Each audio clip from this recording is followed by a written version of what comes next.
নাভিতে তেল মালিশ করে রোগ নিরাময়ের ব্যবস্থা রয়েছে। আমরা অনেকেই এটা জানি না বা জেনেও হয়তো করতে পারছি না। নাভিকে শক্তি এনার্জি সেন্টার বলে আমরা জানি।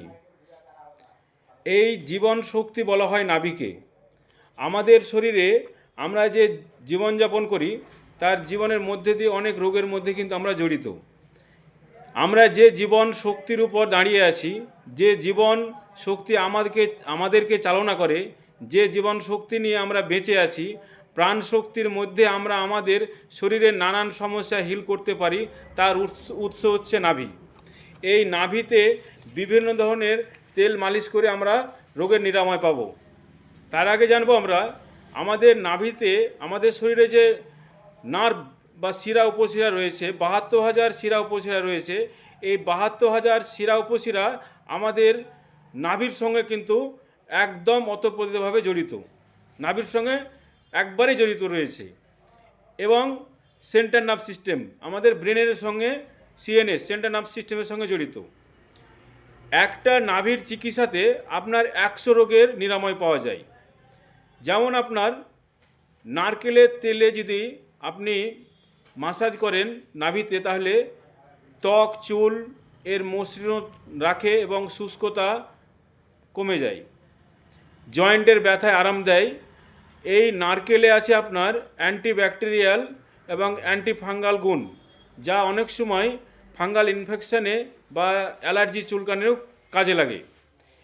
এরপরে তিল আমাদের তিলের তেলে যদি আপনি নাভিতে মাসাজ করেন তাহলে এর হজম শক্তি বাড়ায়, অন্ত্রের গতিবিধি উন্নত করে, স্নায়ু শান্ত করে।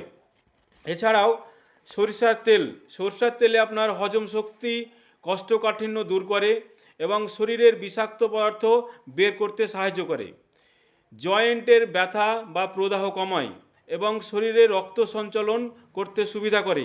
সর্ষের তেল নাভিতে, নাকে এবং কানে দিন, অন্তত দিনে ২ বার, চান করার সময় একবার, রাত্রে ঘুমাবার সময় একবার। এই সর্ষের তেল আবার যদি পায়ের তেলে মালিশ করেন তাহলে কিন্তু আপনার মস্তিষ্ক ঠান্ডা থাকে এবং ঘুম খুব ভালো হয়। অন্তত মিনিমাম ২ থেকে ৫ মিনিট মালিশ করলেই আপনি গুণ ১ সপ্তাহ বা একদিনে পেয়ে যাবেন। বাদামের তেল, এই বাদামের তেলে আমাদের পেটের গ্যাস এবং পেটের ফোলাভাব কমায়, পেটকে শান্ত করে প্রভাব ফেলে এবং ত্বকের আর্দ্রতা বজায় রাখে। ক্যাস্টর অয়েল বা রেড়ির তেল বলা যায় যাকে, এই রেড়ির তেল আপনার ব্যথা, হজম সমস্যা এবং শরীরে ইমিউনিটি পাওয়ার বৃদ্ধি করে, শরীর ডিটক্সিফিকেশন করে এবং শরীরে টক্সিন নিঃসরণ করে। তাছাড়াও ঘি যদি প্রতিদিন নাভিতে, কানে, নাকে বা বিশেষ করে নাভিতে যদি দেন আপনি, এতে দৃষ্টিশক্তি বাড়ে এবং ঠোঁট ফাটা, শরীরের চর্মর প্রচুর কাজ দেয়, মোলায়েম করে চামড়াকে এবং চেহারা জিল্লা নিয়ে আসে। এবং এর কি নাকের যে নাক যে দেখছেন আমরা, এই নাকে যদি তেল ডালি আমরা, নাককে আমাদের মস্তিষ্কর দরজা বলা হয়।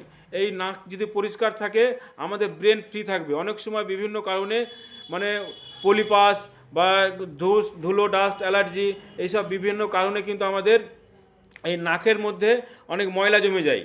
ময়লাতে আমাদের নিঃশ্বাস নিতে সমস্যা হয়, তখন কিন্তু অনেক সময় মাথার যন্ত্রণা বাড়ে। সবসময় নাক পরিষ্কার রাখবেন আর নাকের মধ্যে অক্সিজেন নেবেন, শুদ্ধ অক্সিজেন প্রতিদিন ভোরবেলায় নিলে আপনার এই যে মাথা ব্যথা বা নাকের সমস্যা এগুলো কিন্তু আস্তে আস্তে কেটে যাবে। এই ভিডিওটা যদি আপনার ভালো লেগে থাকে তাহলে সাধারণ মানুষের ভালো লাগার জন্য আপনি এটা শেয়ার করুন। আর আমার ভিডিও যদি ভালোভাবে পেতে চান পরবর্তীগুলো, তাহলে লাইক করে ফলো করে রাখুন।